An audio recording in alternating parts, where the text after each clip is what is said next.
Bugungi ko'rsatuv mavzusi Vahiy kitobidan balolar. Biz aql bovar qilmas vaqtda yashayapmiz. Bu yer yaratilganidan beri hech qachon sodir bo'lmagan voqealar bo'lyapti. Har safar biz uchun muhim 3 ta narsalar haqida gaplashyapmiz. Birinchi raqam, biz kitobning oxirida turibmiz. Biz muqaddas kitobning tarixining so'nggi kunlarida yashayapmiz. Muqaddas kitobni barcha aytilgan bashoratlari bajarildi. Keyingi bashorat bu Isoning ikkinchi kelishi. Bu nimani anglatishini Xudo kalomi orqali sizga ko'rsataman. Shuningdek, biz onalarimiz ibodatini eslaymiz. Onamning ibodati haqida sizga avvalgi soniyalarda aytib berganman. Onangiz siz uchun ibodat qilgan. Sizning onangiz siz uchun. Iso siz uchun ibodat qilgan. Yana kimdir siz uchun ibodat qilgan. Aks holda siz bu yerda bo'lmasdingiz. Uchinchi raqam, Xudoda siz uchun reja bor. Qanday reja bilmayman, lekin Xudo biladi. Xudo sizni juda sevadi. U faqat siz uchun o'lgan. Aynan siz uchun uning rejasi bor. Do'stim, esingizdami? Biz jumboq bo'laklari haqida gapirganmiz. Ajoyib mozaikani birlashtirish uchun bugun ushbu bo'laklarni birlashtirib, keyin nima bo'lishini ko'ramiz.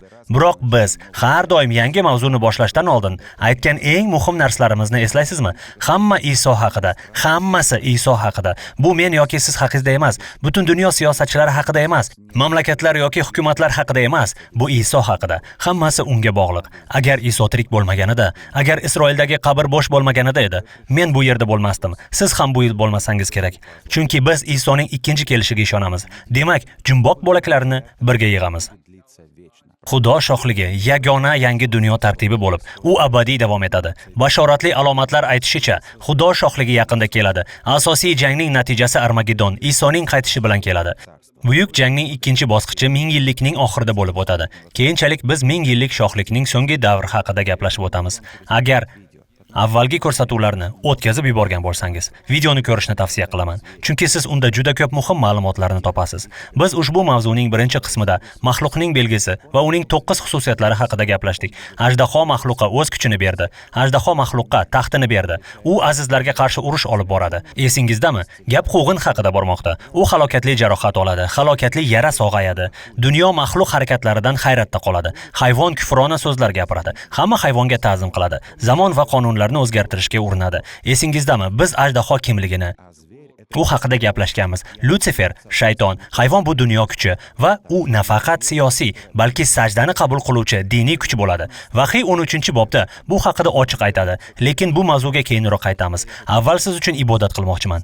Samoviy Ota, Iso Masih uchun senga rahmat aytaman. Ushbu seminarda ishtirok etayotganlarni hammasiga rahmat. Rabbiy, bizni kelajakda nima kutayotganini bilmoqchimiz. Atrofimizdagi belgilarga qaraymiz. Biz oxirgi zamonda yashayotganimizni tushunamiz. Muqaddas kitob aniq bizga hushyor va bedor bo'lishga hamda kalomni o'rganib, yaqinda Iso kelishiga ishonib mustahkam turishga chaqiradi. Iso bizni sevishini va hozir biz uchun tayyorlayotgan samoviy uyga olib ketishini his qilishimizga va tushunishimizga yordam ber. Iso Masih nomidan ibodat qilaman. Amin. Vahiy kitobidagi balolar. Aytgancha, keyingi namoyish qilinadigan mavzu eng qimmat sovg'a deb nomlanadi.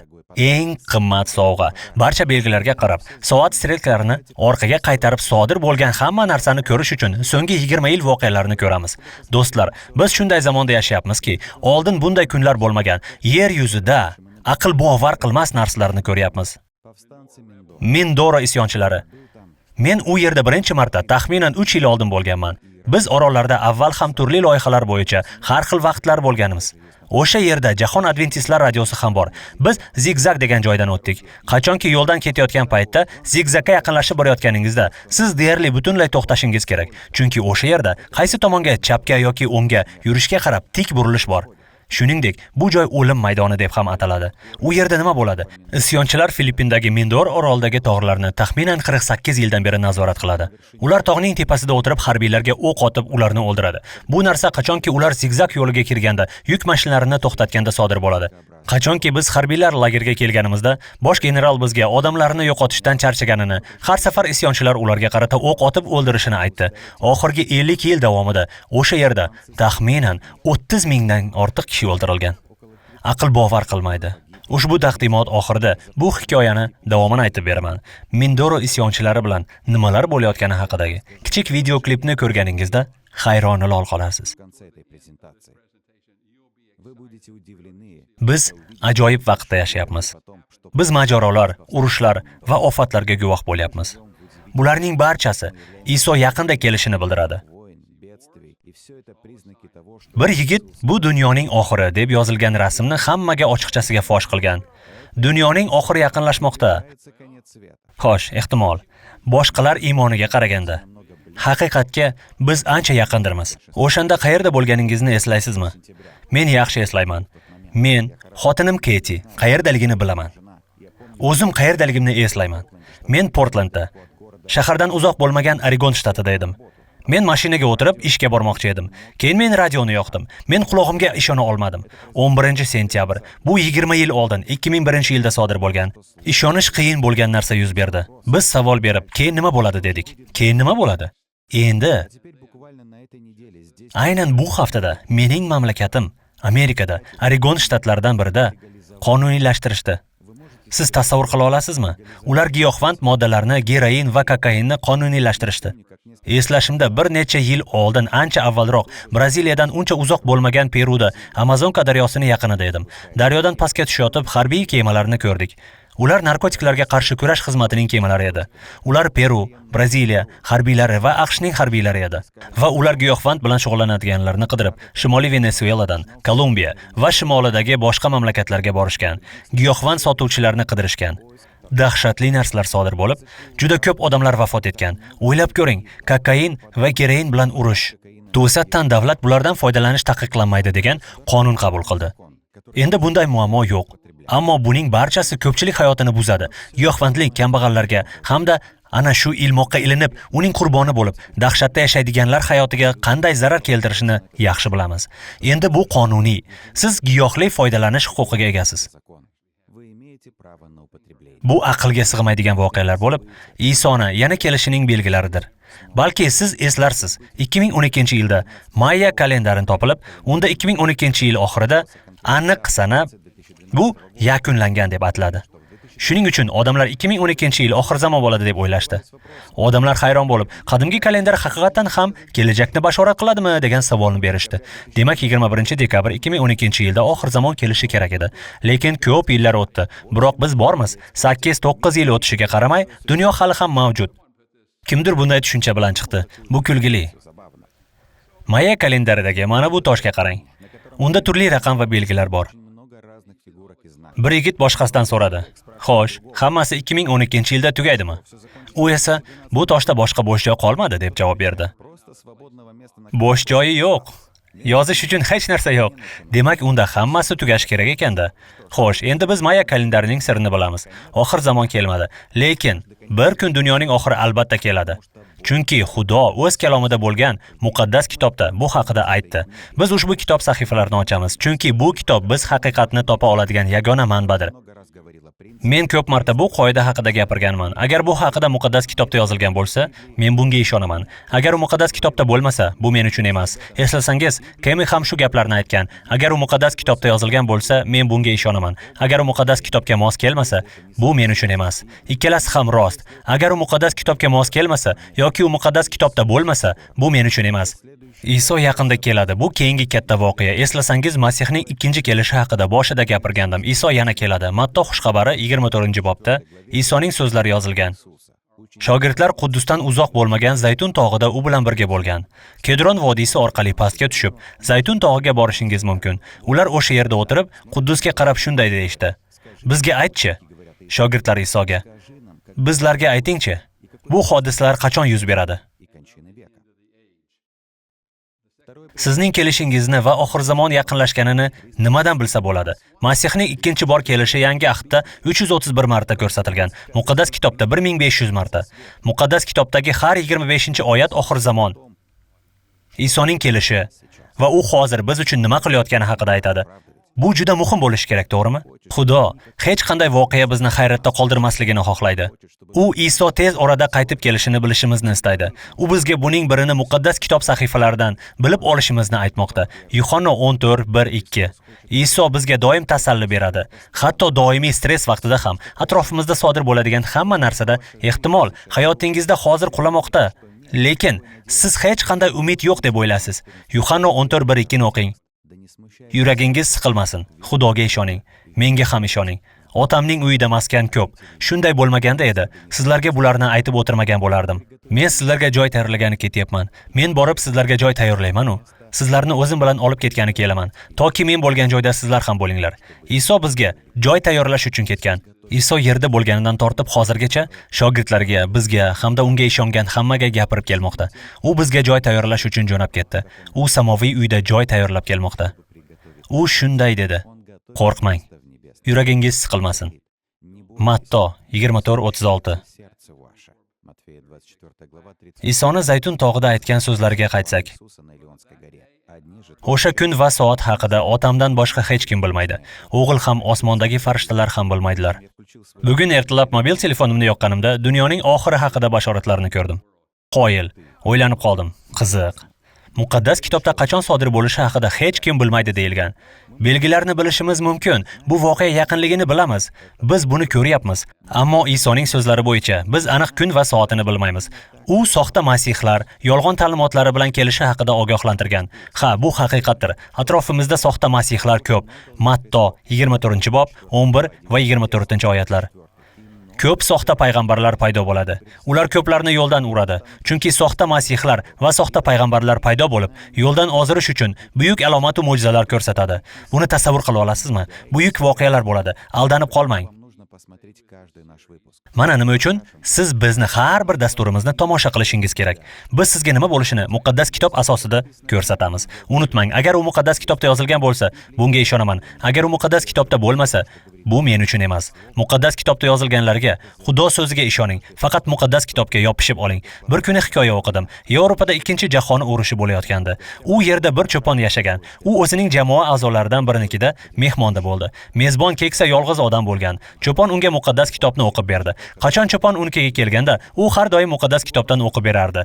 Bir kuni cho'pon shunday dedi: "Menga muqaddas kitobingizni bersangiz, men sizga undagi so'zlarni o'qib bersam, nima deysiz?" Keyin birga ibodat qilamiz. Keksa odam muqaddas kitobni olib keldi. Qachonki u kitobni olganda, u juda yengil bo'lib, g'alati ko'rinardi. "Muqaddas kitobingizni nima qildingiz?" deb so'radi cho'pon.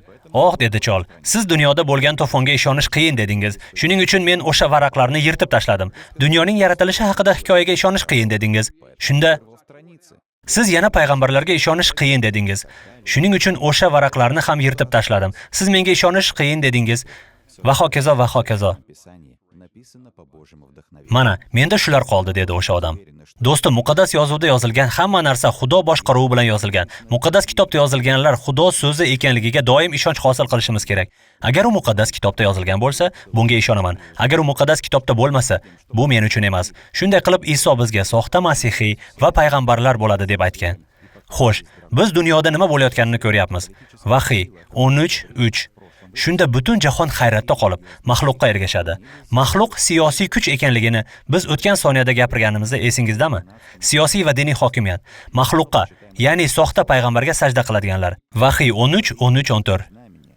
Ushbu parchalarni Xudo kalomidan yana o'qiymiz. Bu ikkinchi maxluq buyuk va mo'jizali alomatlar ko'rsatadi. U hatto hammaning ko'z oldida osmondan yerga olov tushiradi. Bu alomatlari bilan u yer yuzidagi odamlarni yo'ldan oldiradi. Bu alomatlarni ko'rsatgan shayton ruhlaridir. Ular yer yuzidagi butun dunyo shohlarini jangga, qudratli Xudoning buyuk kundagi jangiga to'plash uchun chaqishadi.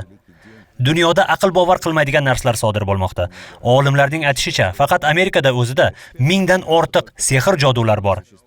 Qachonlardir siz odamlarni "Men tush ko'rdim, menda ochilish bo'ldi" yoki "Sen o'sha odamni nima tush ko'rgani haqida o'qiganmisan deganlarga qanday munosabatda bo'lish haqida o'ylanib ko'rganmisiz? Bu haqiqat ekanligini qanday aniqlashni bilasizmi? Siz buni osongina yo'l bilan aniqlashingiz mumkin. Ammo ikkita asosiy narsa bor. Birinchisi, Yeremiyo 28:9 da yozilgan. Agar bashorat qilingan narsa amalga oshsa, o'zini payg'ambar deb atab, Xudodan vahiy olganini aytgan odamni tasavvur qila olasiz. Ammo ular faqat 10% yoki 20% amalga oshadimi? Yo'q. Muqaddas kitobda, Yeremiyoda shunday deyiladi. Hamma narsa amalga oshishi kerak. Ikkinchidan, bu muqaddas kitobga mos kelishi kerak. Qonun va vahiyga. Muqaddas kitobda yozilishicha, shunday deganlarga yorug'lik bo'lmaydi. Xudoning yo'l yo'riqlari va ta'limotiga maslahat soling. Bu Ishoyo kitobi 8:20. Ishayo 8:20 uni o'qib ko'ring. Odamlarning aytgani muqaddas kitobga to'g'ri kelishi kerak. Bizning prinsipimizni eslaysizmi? Men muqaddas kitobda yozilganlarga ishonaman. Agar u muqaddas kitobda bo'lmasa, bu men uchun emas. Mana buni biz doim takrorlaymiz. Bu bizga to'g'ri yo'lni saqlashda yordam beradi va biz to'g'ri tomonda bo'lamiz. Men ulg'aygan Oklahomada yo'l bo'yida ariq va zovurlar bor. Katy ulg'aygan Shimoliy Dakotada ularda drenaj ariqlari deb atashgan. Lekin menga bu so'z yoqadi. Men har doim odamlarga o'ngdagi yoki chapdagi xandaqqa haydamang, o'rta yo'lda yuring. E'tiboringizni Isoga qarating. Unda biz haqiqatni topamiz. Biz yo'ldan adashmaymiz. Xalqaro mojarolarning yana bir belgisi. Ha, ularni turi ko'p. Matto 24:6-7 da yozilganidek sodir bo'lmoqda. Sizlar eshitasizlar, deydi Iso shogirdlariga Zaytun tog'ida bo'lganida. Sizlar urush haqida xabarlarni va mishmishlarni eshitasizlar. Xalq xalqqa qarshi, shohlik shohlikka qarshi ko'tariladi. 20-asr, atigi 20 yil oldin tarixdagi eng qonli urush bo'lgan. 180 million kishi vafot etdi. Ammo biz o'ylashimizcha, biz yashayotgan 21-asr yanada qonli bo'ladi. Bundan ham yomoni bo'ladi.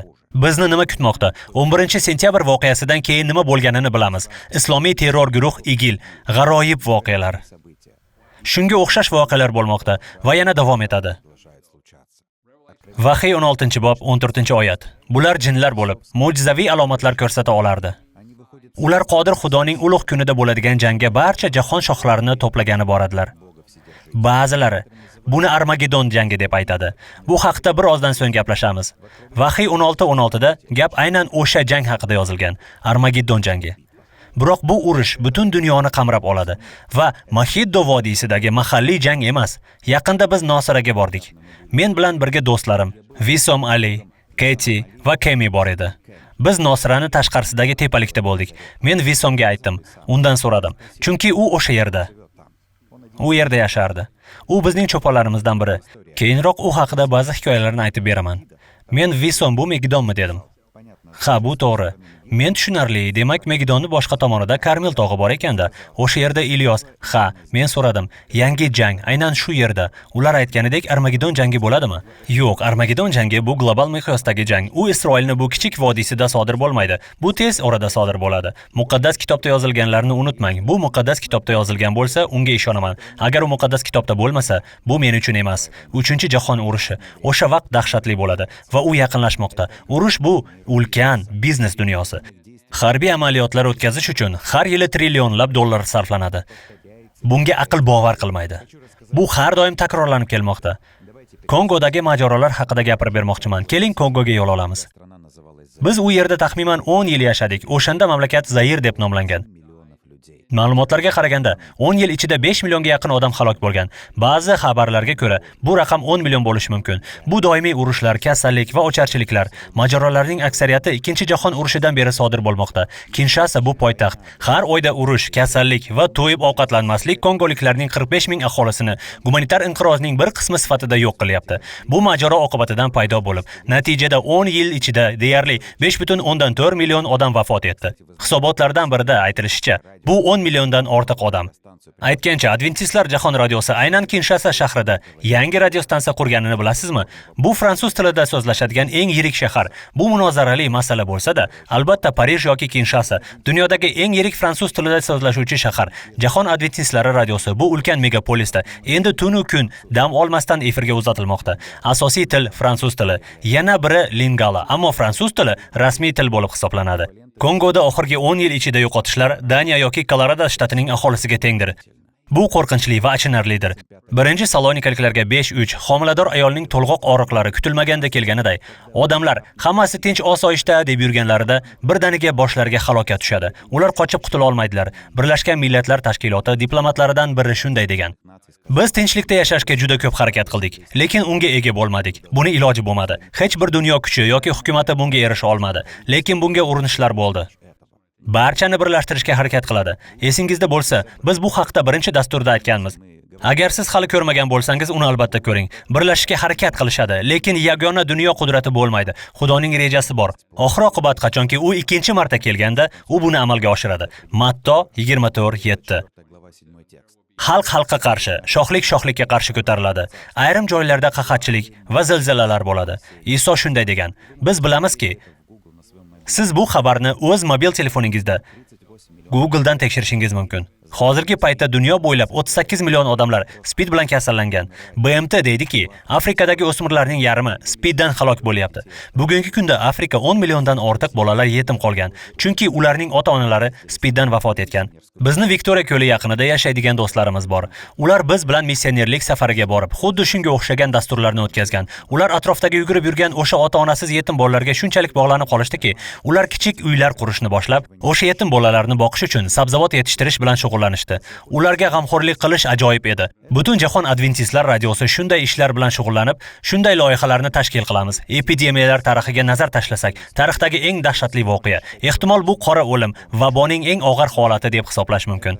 Bu vaboni kalamushlar olib keladi. Bu infeksiya Yevropa bo'ylab tarqalgan. Bu aniq ma'lum emas, lekin 75 dan 200 millionga yaqin kishi vafot etgan. Hozir COVID-19 bilan bog'liq vaziyatda bu sodir bo'lganlarning ichida eng yomoni deb o'ylaymiz. Lekin bunday emas. Bundan oldin ham sodir bo'lgan. Lekin hamma narsa tugaydi. Kelinglar to'rsni eslaylik. Aqldan ozgan sigirlar kasalligini-chi, hantavirus, Ebola virusini-chi. Darvoqe, Ebola virus Zairda paydo bo'lgan. Kasallik boshlangan kichik bir shaharcha missionerlik samolyotida uchib keldik. Bu kasallik avj olishdan oldin edi.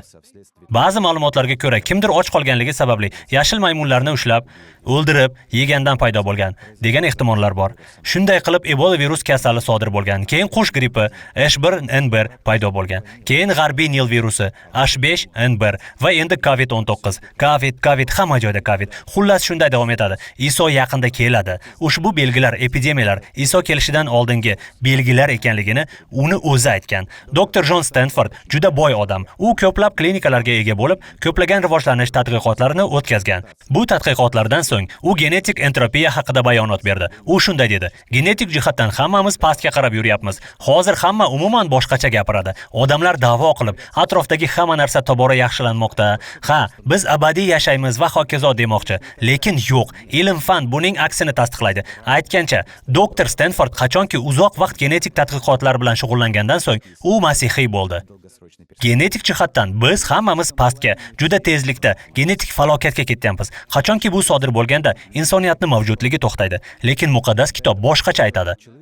U bular sodir bo'lmasdan avval qaytib kelaman deydi. Tibbiyot faniga ishonmang, hukumatga ishonmang, Isoga ishoning. Iso iqtisodiyot haqida ham gapirgan. Qoyil, bu jiddiy savol. Siz qachonlardir pensiya jamg'armasi yoki bank hisobiga pul qo'yib, so'ngra ularni qanday yo'q bo'lganini kuzatganmisiz? Yoki siz qachonlardir yostiq tagiga pul yashirganmisiz? Kimdir uyingizga kirib, uni sizdan o'g'irlaganmi? Pul va iqtisodiyot bilan bog'liq hamma narsa bular ham umid qilib bo'lmaydigan ishonchsiz, beqaror qumdaydir. Muqaddas kitob Yoqubda 5-bob 2 va 3-oyatda yozilishicha, boyligingiz chirib ketgan, kiyimingizni kuya yegan, oltin va kumushlaringiz esa zang bosgan. Mana nima bo'ladi. Shuning uchun Iso degan: osmonga xazinalar to'plang. Ularni bu dunyoda yerda saqlamang. Zang bosib kuya hammasini yo'q qiladi. Shuning uchun biz banklarga yoki bank tizimiga ishonmasligimiz kerak. Wall Streetga pul tikishimiz shart emas. Biz pensiya jamg'armasi yoki bankka ishonmaymiz. Biz faqat Isoga ishonib, unga umid qilishimiz kerak. Isoga. Yangiliklar haftasi gazetasi doim yaqinlashib kelayotgan iqtisodiy inqiroz haqida gapiradi. Men yashagan davlatning qarzi jami bo'lib 27 trillion, lekin eng yomoni tekshirganimda 6 yil oldin bu raqam 17 trillion edi. Endi bu 27 trillion. Buni tasavvur qila olasizmi? Aql bovar qilmaydi. Ekologiya. Biz hamma narsaga tobora yomonlashib borayotganimizni bilamiz. Vahiy 11-bob 18-oyatda yozilishicha, vaqt yaqinlashib qoldi. Sendan qo'rqqan katta-yu kichikni taqdirlashga, yerni vayron qilganlarni vaqti keldi xona vayron qilishga. Ha, Xudoni aytishicha, yer yuzini buzyapmiz. Oxir-oqibat Xudo emas, biz o'zimizni o'zimiz buzyapmiz. Do'stlar, bu umuman yaxshi yangilik emas, umuman yaxshi emas. Amerikaliklarning 46 million aholi bor Amerikaning ichimlik suvida giyohlar bor. Ha, tasavvur qila olasizmi? Shunday qilib, sizga penitsilin ukolini olish yoki antibiotik tabletkasini ichish shart emas. Hammasi suvda bor. Faqatgina bir stakan suv iching. Bir tadqiqotda shunday deydi. Olib borilgan tahlillarning natijasiga ko'ra, ichimlik suvi manbalarida farmatsevtikaga oid dorilar borligi aniqlandi. Avvalgiga qaraganda bu muammo ko'proq amerikaliklarga ta'sir qiladi. Mening yurtimda kamida 46 million odamga farmatsevtika suv orqali ta'sirini o'tkazmoqda. Bunga ishonish qiyin. Vahiy 11:18 da nima yozilganini eslaysizmi? Yerni vayron qilganlarni xona vayron qilish. Yer vayron qilinmoqda. Zilzilalar va tornadolarni so'z bilan ta'riflab bo'lmaydi. Siz qachonlardir zilzila guvohi bo'lganmisiz? Men bo'lganman. Matto 24:7da ikkinchi qismida shunday deyiladi. Ayrim joylarda qahatchilik va zilzilalar bo'ladi. Tornado bu mutlaqo g'ayrioddiy hodisa. Men o'zim Oklahomadanman. Biz bu joyni Tornado ko'chasi deb aytamiz. Muradagi tornado Oklahoma shtatida men ulg'aygan joydan unchalik uzoq emas bo'lgan. 1999-yili Yer sayyorasidagi eng yuqori shamol tezligi soatiga 512 kilometr qayd etilgan. Bu ajoyib, soatiga 512 kilometr. Uyimiz yonida savdo markazi bor edi. Keti va men u yerda xarid qilishni yaxshi ko'rardik. Bizga u yer juda yoqardi. Biz 1999-yili tornadodan keyin u yerga borganimizda biz hech narsa ko'rmadik. U yerda hech narsa yo'q. Bino o'rnida faqat sement plitalaridan boshqa hech narsa yo'q edi. Va Tacloban. 2013-yil noyabr oyida biz Filippinda edik. Biz endigina ketgandan so'ng Haiyan tayfunidan 4,1 million odamlar zarar ko'rgan edi. Aql bovar qilib bo'lmaydi. Bu jamoalarimizdan biri bo'lib, shamol kelganda bo'ron urganiga qaramay u joyida qoldi. Hali ham joyida turibdi. Chunki bino ichidagi odamlar ibodat qilishgan. Aynan shaharning o'sha rayonidagi odamlarning ko'pchiligi azob chekkan. Bu ajoyib. Keyin 2010-yil. Esingizdami? 12-yanvar kuni. Gaitida zilzila bo'lgan. 250 ming kishi vafot etdi. 250 ming kishi. Luko 21:11. Ayrim joylarda shiddatli zilzilalar, qahatchiliklar, o'latlar bo'ladi. Osmonda vahimali hodisalar, buyuk alomatlar yuz beradi. Men 1994-yili 7-yanvar sahar 4:30da Kaliforniyada edim. Men mehmonxonaning 4 yoki 5-qavatida edim. Birdaniga men pol qimirlayotganini his qildim. Nima bo'layotganini tushunmadim. Men oldin zilzila ko'rmaganman. Karavotdan tura olmadim. Shuning uchun yana yotdim. Men kimdir zinadan pastga tushganini eshitdim. Eshikni qattiq yopib, mashinaga o'tirib ketdi. Qayerga ketganini bilmayman. Lekin bu dahshatli zilzila bo'ldi. Yuqoriligi 6,7 ball. Yer deyarli 4 metr darajaga ko'tarilib, pastga qulab tushdi. Bu Janubiy Kaliforniyadagi Northridge zilzilasi. Qo'rqinchli ta'riflar bo'lmaydi. Taxminan 4 metr yuqoriga va 4 metr pastga juda dahshatli zilzilalar doim bo'ladi. Har doim va butun dunyoda sodir bo'ladi. Aql bovar qilmaydi. Sizga bir voqeani aytib bermoqchiman. Oklahomadagi ota-onamni fermasida kichkinagina oq rangli Jill ismli bir it yashardi. Ko'p yillar davomida u ko'plab kuchuklar onasi bo'ldi. Lekin shunday vaqt keldiki, endi u tug'maydigan bo'ldi. Juda yoqimli it edi. Dadam uni juda yaxshi ko'rardi. Jill har doim u bilan birga mashinada yurardi. Dadamni qizil va oq rangli yuk mashinasi bor edi. Ular doim sog'in sigirlarni tekshirish uchun borishardi. Dadam o'sha kichkinagina oq itni juda yaxshi ko'rardi. Keyinchalik fermada mushuk paydo bo'lib, u 6 yoki 7 kichik mushukchalar tug'di. Bir kuni u mushuk ovga chiqqanda, katta yo'lda mashina urib ketib, o'lib qoldi. Bu kichik mushukchalar miyov va miyov deyishardi. Jill ularni eshitib, onasini izladi, lekin uni topa olmadi. U xuddi onasi tez kelib, mushukchalarni boqing deganday tuyulardi. Ular esa miyovlashardi. Keyin nima bo'lganini bilasizmi? Jill ularni yoniga yotdi. Bu ajoyib edi. Muqaddas kitob bizga ajoyib qilib yaratilganimizni aytadi. O'sha it mushukchalarni boqqa boshladi. Ularga o'z sutini berib katta qildi. Men o'sha yerda bo'lib, hammasini o'z ko'zim bilan ko'rdim. Men bunga ishonmadim. Mushukchalar itning suti bilan oziqlandi. It ularni emizdi. Bu ajoyib edi. Hatto biz noto'g'ri ishlar qilsak yoki hayotimiz betartib bo'lsa ham, Xudo biz haqimizda qayg'uradi. Unutmang, yuqoriga qarashda davom eting. Iso sizni juda sevadi. U aynan siz uchun o'ldi. Luqo 21:25. Alomatlar paydo bo'ladi. Dengizlar va to'lqinlar shovqinidan xalqlar sarosimaga tushib, iztirob chekadi. Tsunamidan o'lganlar soni ortib bormoqda. 50 mingdan ortiq kishi aql bovar qilmaydi. Luqo 21:26. Odamlar dunyoga keladigan falokatlarni ko'rib, qo'rquvdan hushidan ketadilar. Odamlar qo'rqadi. Xuddi shunday, lekin bunday bo'lmasligi kerak. Shuning uchun men Iso aytgan so'zlar bilan boshladim. Yuragingiz siqilmasin. Xudoga ishoning. Menga ham ishoning. Sizlarga joy tayyorlagani ketyapman. Men borib sizlarga joy tayyorlayman-u. Sizlarni o'zim bilan olib ketgani kelaman. Toki men bo'lgan joyda sizlar ham bo'linglar. Bilasizmi do'stlar, Iso biz qo'rqmasligimiz kerakligini bilishimizni istaydi. U sizni juda sevadi.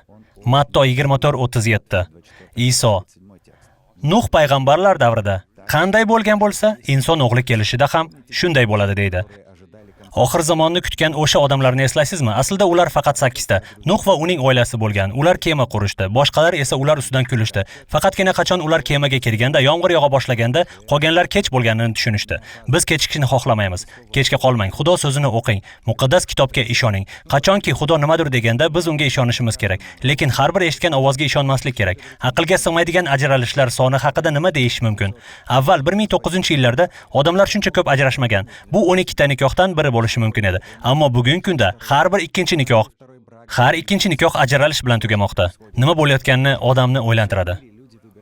Butun dunyodagi odamlar shunchaki yashashni tanlaydi. Ular nikohsiz yashaydi, qonunsiz turmush qurishni rejalashtiradi.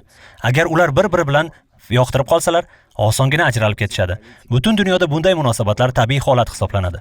Siyosatda korrupsiya darajasi aql bovar qilmas holatga chiqdi. Mening yurtimda, Xitoyda, Rossiyada, mamlakatingizda bizga yangiliklarni o'qish, ko'rish yoqmaydi. Chunki biz bilamizki, bunga ishonmaslik kerak. Qachondir ommaviy axborot vositasida yangiliklarni ko'rsatsa, bizga bo'layotgan voqea haqida ma'lumot beriladi. Lekin hozir bunday emas. Endi esa har doim kimningdir fikri, qandaydir haqiqat yolg'onlarga fikr kiritiladi. Aslida esa haqiqatga to'g'ri kelmaydi. Hech kim rioya qilishi kerak bo'lgan axloq qoidalariga amal qilmaydi. Pornografiya sohasida savdo kundan kunga o'sib bormoqda. Odamlar shunday chegallanganidan yo'llarini yo'qotdilar. Mobil telefonlar, Android qurilmalar, iPadlar, reklama, do'konlar, endi bizga kerak bo'lgan hamma narsa qo'l ostimizda. Hurmatli yoshlar, siz farzandlaringizni kompyuterda nima o'ynayotgani va nima tomosha qilayotganini bilishda ularga diqqat qiling. Ular ba'zi narsalarga kira olmasligi uchun ularni blokirovka qiling. Matto 24:37. Nuh payg'ambar davrida qanday bo'lgan bo'lsa, inson o'g'li kelishida ham shunday bo'ladi deyilgan. Biz shunday zamonda yashayapmiz. Bir marta men Billy Graham va'zida so'zlarini o'qigandim. U agar Rabbiy tez kunlarda kelmasa, Ibrohim va Lut zamonida yonib kul bo'lgan shahar Sodom va Gamoradan kechirim so'rash kerak bo'ladi. Ahvol yomonlashib bormoqda.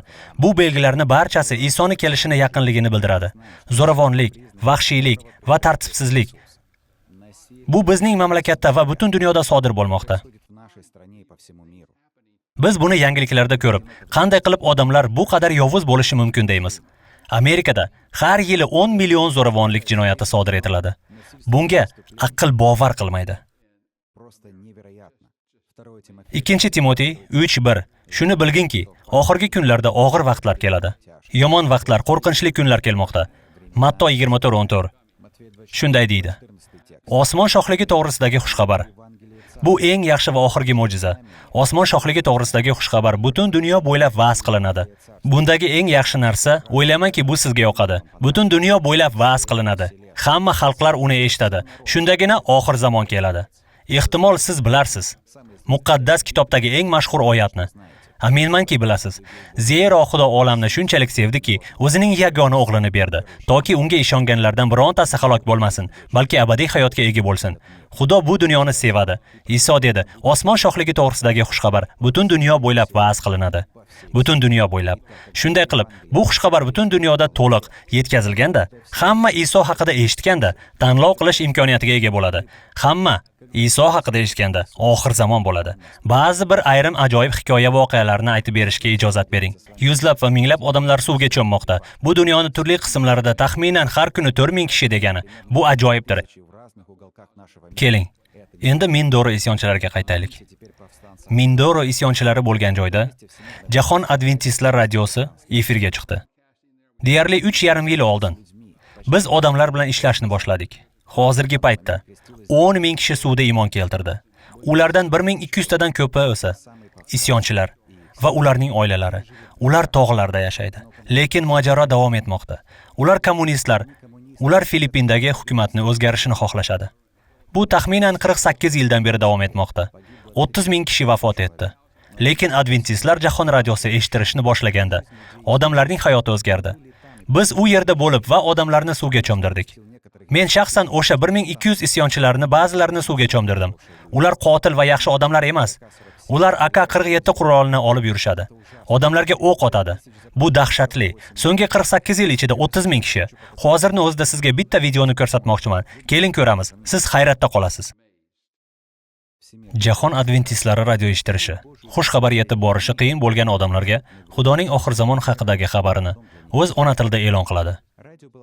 Radio 48 yil avval 1971-yilda tashkil etilgan. Bizning xizmatimiz va maqsadimiz kutganimizdan ham yaxshi bo'ldi. Men Iso tez orada keladi deb ishonaman. Xudoning xalqining har bir vakili dunyo bo'ylab xushxabar tarqatishda ishtirok etishi kerak. Butun dunyo bo'ylab Adventistlar jahon radiosi 360, Ajr 360 dasturi tufayli nafaqat radio orqali, shuningdek ko'plagan media platformalar, mobil telefonlar va mobil tibbiy klinikalar orqali xushxabar tarqatilmoqda. Bundan tashqari biz faoliyatimizni kengaytirib, butun dunyoda aql bovar qilmas natijaga erishdik. Aytgancha, bu Adventistlar jahon radiosining asoschisi Allen Stillning orzusi bo'lgan. Shunday uchrashuvlardan biri 1 yil oldin Filippindagi Mindoro orolida sodir bo'ldi. Eshittirishlardan tashqari, ko'plab uchrashuvlar o'tkazilib, 2000 dan ortiq kishi suvda iymon keltirdi. So'ngra tez orada 77 qishloq aholisi o'z hayotini Xudoga bag'ishladi. O'sha vaqtda radio boshlovchilar voizlik qilishda davom etishdi.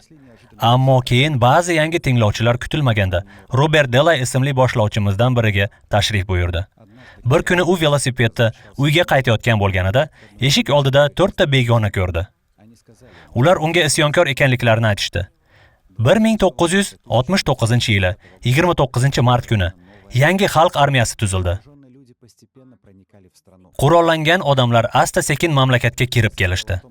Ularning maqsadi hukumatni ag'darib, Maoizm g'oyalari asosidagi kommunistik rejimni o'rnatish edi. Ular muntazam ravishda politsiya va qurolli kuchlarga pistirma uyushtirardi.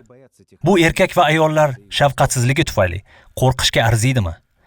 Ularni rad etib, taqdirdan voz kechish kerakmi? Yoki Xudo o'ziga sodiq bo'lganlarni voizlik qilishga chaqiryaptimi? Ular bizdan kimnidir qishloqqa voizlik qilishga yuborishni iltimos qilishdi. Chunki ular radio tinglashgani uchun Iso haqida ko'proq bilmoqchi edilar. 4 oydan keyin biz isyonchilar yashaydigan tog'larga, taqiqlangan zonaga borishga qaror qildik. Iso qayerga bormasin, o'z atrofidagi odamlarni shifolagan. Biz ham shunday qilib, o'z xizmatimizda Xudo qonunlariga rioya qilib, Filippinda ishlashga tayyor bo'lgan shifokorlar guruhini yig'amiz. Chayon nomli 4-harbiy diviziya aytilgan joyga dori-darmonlarni yetkazib berishga yordam beradi. Jahon Adventistlar radiosi isyonchilar uchun qanday yaxshi ishlar qilganini ko'rgan vakillar bizning ishimizni qo'llab-quvvatladi. Ular kerak bo'lgan hamma narsalarni yuklashdi va biz yo'lga chiqishdan oldin ibodat qilamiz. Radio vakillari, shifokorlar va harbiylar qo'l ushlashib, Xudoyimizdan rejalashtirilgan ishimizga marhamat so'rab ibodat qilamiz. Nihoyat uzoq va qiyin safardan so'ng sekin-asta aytilgan yerga bormoqdamiz. Biz kutar ekanmiz, yo'lak bo'ylab yurgan odamlarga e'tibor beramiz. Ularning barchasi yuklarni tog'ni tepasiga oxirgi manzilga yetkazishga yordam beradi. Biz juda og'ir yuk bilan uzoq safarga otlanamiz. Ba'zi yuk tashuvchilar isyonchilar guruhining a'zolari. Biz yana ibodat qilib, keyin yana bo'lgan hamma narsani bo'lajak safar uchun yuklaymiz. Ayrim allaqachon yo'lga chiqisharkan, biz qishloq aholisi bilan xayrlashamiz. Oldin o'rmon, daryolar va loy orqali yuradigan og'ir yo'l bor.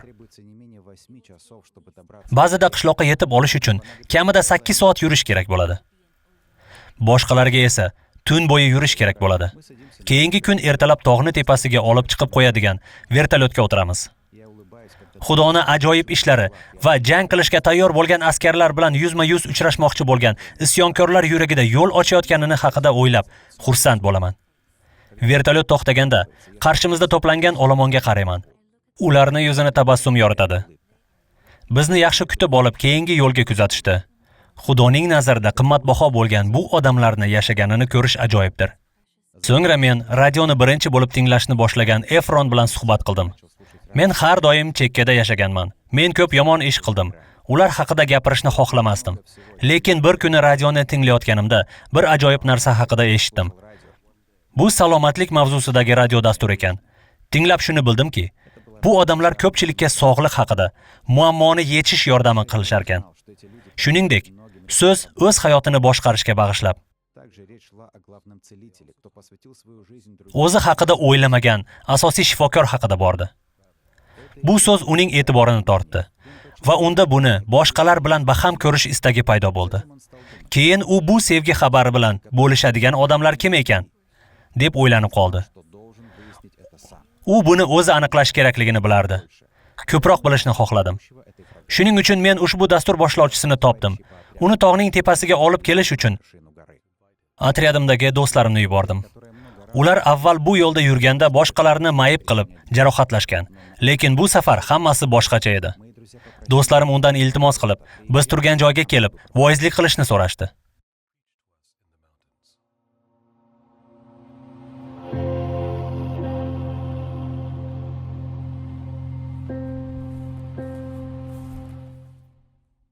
Qachonki ular uchrashganda, Efron Iso haqida ko'proq bilishni xohlashini aytdi. Adventistlar jahon radiosi, Ajr 360 vakili mamnuniyat bilan rozi bo'ldim. Ko'plagan pastorlar ham ularga voizlik qilish uchun toqqa chiqishdi. Va tez orada radio va muqaddas kitobni o'rganish dasturi orqali boshqa isyonchilar ham Xudo haqida bilib olishdi. Ular o'z navbatida bu xabarni boshqalar bilan baham ko'rishni xohlashdi. Va nihoyat, bir kun kelib Efron, men va boshqalar suvda iymon keltirishni istaymiz degan so'nggi iltimos bilan tog'dan tushishdi. Shunday qilib, bir vaqtlari xavfli bo'lgan tog'ning tepasida shifokorlar bemorlarni davolashdi. Stomatologlar o'z ishini qildi. Adventistlar jahon radiosi, Ajr 360 jamoamiz vakillari ko'plagan aholi bilan muloqot qilib, birgalikda ibodat qildik. Boshqa ko'plab isyonchilar ham bo'layotgan voqeani ko'rish uchun kelishdi. Chunki ularga qiziqarli edi. Bizning jamoa ularga voizlik qildi. So'ngra Masihga yuragini ochganlarni suvda iymon keltirish vaqti keldi. Biz suvga cho'mish joyiga borar ekanmiz. Yuragim quvonchdan yayrardi.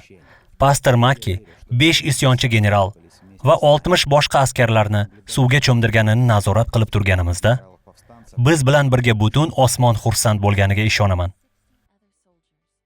Ular o'tmishda boshqalarni o'ldirgan bo'lsa, endi esa o'zlari uchun o'lishdi.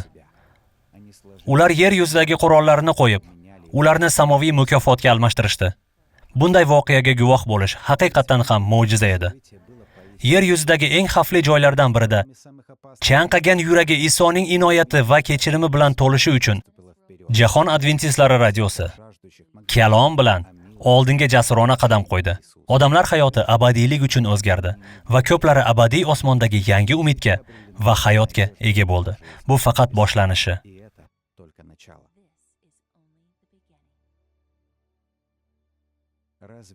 Xudo isyonchilarning qalbiga tegishi ajoyib emasmi? Ular yuraklarini Isoga berdilar. Ularning butun hayoti va oilalari o'zgardi. Biz ular bilan ishlashda davom etib, yaxshi tomonga o'sishda yordam beramiz. Bilaman, hozir 200 ga yaqin odamlar suvga cho'mishni kutmoqdalar. Bir necha oydan so'ng biz cho'mdirish uchun u yerga boramiz. Biz ushbu tumanning 5 generalni, ularni ham suvga iymon keltirishga umid qilamiz. Isyonchi odamlar bizga kelib, bizga AK-47 qurollarini berishdi. Biz esa ularga muqaddas kitobni berdik. Bu ajoyib tajriba. Yaqinda Jahon Adventistlar radiosining vakillari Ruandada bo'ldi. U yerda maxsus uchrashuvlar o'tkazildi. Biz xushxabarni va'z qildik. Biz hozir sizlarga Iso kelishi haqidagi aytgan so'zlarni ularga ham aytdik. Xuddi shu narsani radio to'lqinlarida efirga uzatdik. Bir vaqtning o'zida 100 mingdan ortiq kishi suvda iymon keltirdi. Buni tasavvur qila olasizmi? Bu Iso yaqinda kelishini haqiqatda eng katta belgisi. Shohlikning bu xushxabari butun dunyoga tarqalmoqda. Biz Zambiyaning Lusaka shahrida bo'ldik. Do'stim Bob, Dr. Bob Peck, Ketty va men pastorlar bilan gaplashib, bu Zambiyaning poytaxti katta shaharda radio eshitirish. Buni boshlasak bo'lmaydimi deb so'radik. Biz 300 ta uchrashuv o'tkazsak bo'lmaydimi deb so'radik. Ular yo'q, biz 500 ta qilishimiz mumkin dedilar. Keyin biz rejalarni muhokama qilib, 1000 ta uchrashuv o'tkazishga qaror qildik. Hech qachon biz Zambiyaning Lusaka shahriga o'xshab, bir vaqtning o'zida 1000 ta xushxabar uchrashuvlarini o'tkazmaganmiz. 1000, hammasi bir vaqtning o'zida. Salomatlik haqida gapirdik. Lusakadagi radio stansiyalarimiz orqali xushxabarni efirga uzatdik. Uchrashuvlardan keyin 18 ming kishi suvda iymon keltirdi. O'sha onlarni hech qachon unutmayman. Siz hozir tomosha qilayotgan videoda qarang, 18 ming kishi. Bu hovuz atrofida barcha odamlarga qarang. Xuddi shu narsa Zambiyaning Livingstonda bo'ldi. Xudo butun dunyoda mo'jizalar yaratadi. Bu belgi do'stlar. Bu Iso yaqinda kelishi haqidagi belgi. Vahiy 14:6 deydi. Shundan keyin boshim uzra uchib borayotgan bir farishtani ko'rdim. Bu farishta yer yuzidagi yashovchi har bir xalq va qabilaga, har qanday millat va elatga abadiy xushxabarni e'lon qilayotgan edi. Bu biz radio to'lqinlarimizda efirga uzatgan xabardir. Xudo bizga uni butun dunyoga yetkazish uchun topshiriq berdi. U baland ovozda shunday dedi: Xudodan qo'rqing, uni ulug'lang. U xalqlarni hukm qiladigan vaqt keldi. Iso yaqinda keladi. Xudo inoyati bilan men tayyor bo'lishni xohlayman. Isoni aytganini eslaysizmi? Men sizga joy tayyorlagani ketyapman. Men borib sizlarga joy tayyorlayman-u, kelaman. Siz ushbu uchrashuvga tayyor bo'lishni xohlaysizmi? Siz bulutlar uzra ulug'vorlik bilan kelayotgan Isoni ko'rishni istaysizmi? U keladi. Muqaddas kitobda shunday deb yozilgan. U keladi. Luqo 21:28. Bu hodisalar yuz bera boshlaganda bugun biz muhokama qilgan barcha hodisalar, bu hodisalar yuz bera boshlaganda turib boshingizni baland ko'taring, chunki qutqariladigan vaqtingiz yaqinlashmoqda. Birgalikda ibodat qilaylik. Aziz Rabbim, sevging uchun senga rahmat aytaman. Sen biz uchun joy tayyorlaganing va hamma narsa tayyor bo'lganda sen bizni olib ketish uchun qaytib kelishing haqidagi va'dang uchun senga rahmat aytaman. Men tayyorman. Men tayyorman. Men bu yer yuzidagi barcha yomonliklar to'xtashini istayman. Rabbim, iltimos tez orada kel. Yuraklarimizni tayyorla va bizni duo qil. Sen bizni qanchalik sevishingni his qilishimizga yordam ber. Endi keyingi uchrashuvlarimizgacha bizni himoya qilishingni so'rayman. Masih nomi bilan so'rayman. Amin.